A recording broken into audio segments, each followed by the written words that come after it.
Hey guys, this is Nick with PhoneArena, and you know what I find interesting?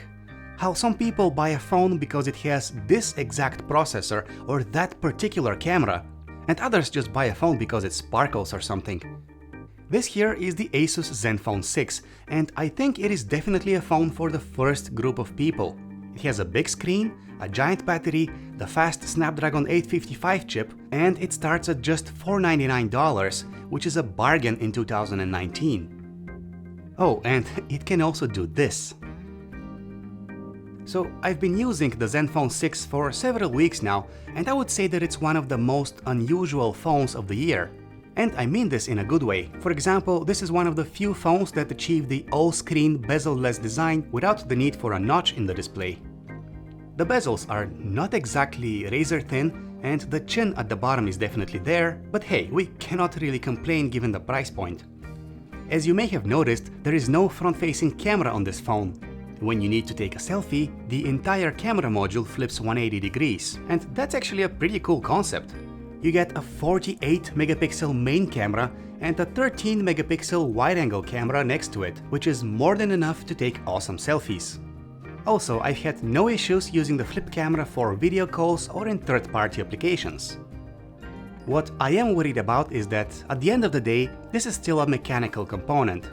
In theory, it can open and close at least 100,000 times, but in the real world, this phone will get dropped and the camera module will get pushed or hit by accident many times. So that's one thing to keep in mind. Oh, and even though the camera module closes automatically when the free fall is detected, it just isn't fast enough. It seems unable to close completely before hitting the floor. Overall, the design of the phone feels very familiar. You get a metal frame all around with Gorilla Glass 6 on the front and 3 on the back. Given the big 5000 mAh battery on the inside, it is no surprise that the phone is kind of thick and heavy. It feels substantial in the hand. The fingerprint scanner is at the back of the phone. There is nothing fancy about it, it just unlocks the phone and it has been working reliably throughout my testing. With the Asus ZenFone 6 you get a classic headphone jack, and my review unit also came with a basic wired headset in the box. I also got a plastic protective case, so bonus points go to Asus for this. Some of you will be happy to know that there's also an LED notification light. It is very basic in what it can do, but it's better than nothing, I suppose. What you do not get is water resistance. The phone has no IP rating, which is kind of expected given the camera mechanism in use. The display on the ZenFone 6 is actually pretty good, though it's not quite perfect. It produces sharp details and has good outdoor visibility. Colors are cold and bluish by default, but you can fix this by going to the display settings menu and tweaking the display options. One minor issue that I want to point out is that the automatic display brightness has been having a hard time adapting to my needs. Sometimes the screen is too bright at night or too dim in daylight. I've been also noticing more instances of accidental taps around the edges, especially while gaming or watching video. Out of the box, the ZenFone 6 runs Android 9 Pie, and Asus has promised to release updates to both Android Q and R when they're available. What is good to see is that the software is mostly free of bloatware and gimmicks. In fact, it looks a lot like what you'd find on a Google Pixel or an Android One phone. For example, you get Google's digital well-being feature that gives you a breakdown of your usage habits. You also get Google's nightlight blue light filter and the option to enable gesture navigation.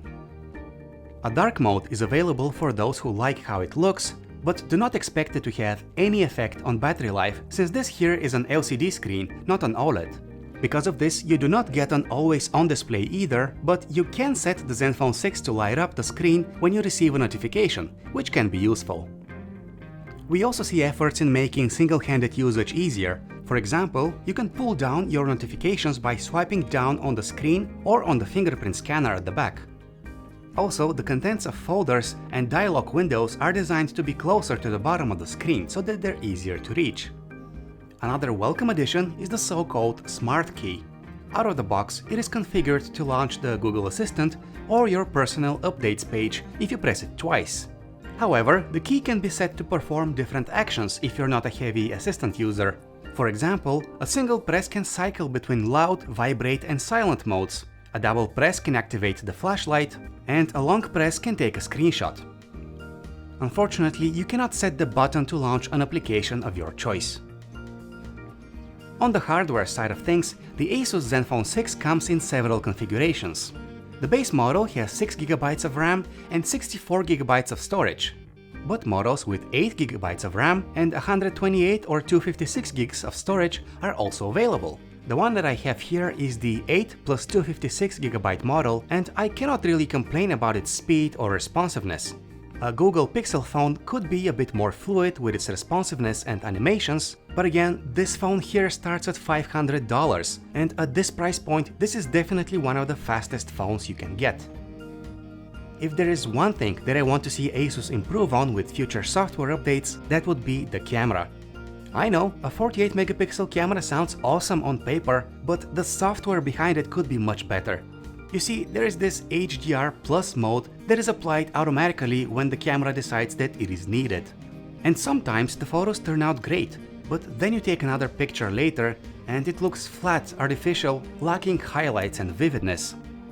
Under artificial lighting, colors might be far from accurate, and the lack of optical stabilization results in greater chance of blurry images. The wide-angle camera can be super useful in tight spots, and I found myself using it frequently. On the downside, it isn't as sensitive to light as the main one, so wide-angle night images look smudgy and lack detail. Asus has added a night mode to its camera app. Basically, you hold the phone still for several seconds as it takes multiple exposures of the night scene.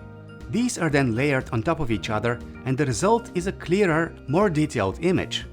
Night mode does make a positive difference, although it is nowhere near as impressive as Google's night sight on the Pixel phones.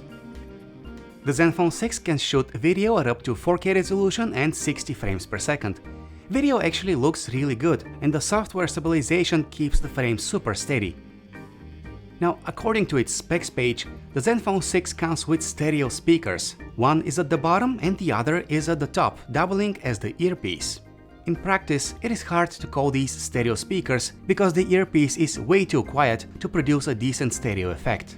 But at least the bottom-firing loudspeaker sounds good enough. And finally, there is the battery life on the Asus ZenFone 6, which in my experience has been excellent. On average, I get at least 2 full days of use out of it without any issues. There is no wireless charging on this phone, but you do get an 18-watt fast charger, which can top up an empty battery in about 2 hours.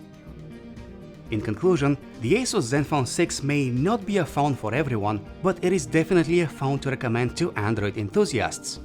It is a fast phone with clean software and great battery life. Not to mention that the hardware specs will keep this device relevant for at least a couple of years. If you only have $500 to spend on a phone, the ZenFone 6 would be a good choice.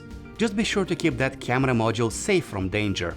Thanks for watching, guys, and do not forget to subscribe to our YouTube channel to never miss any of our future videos.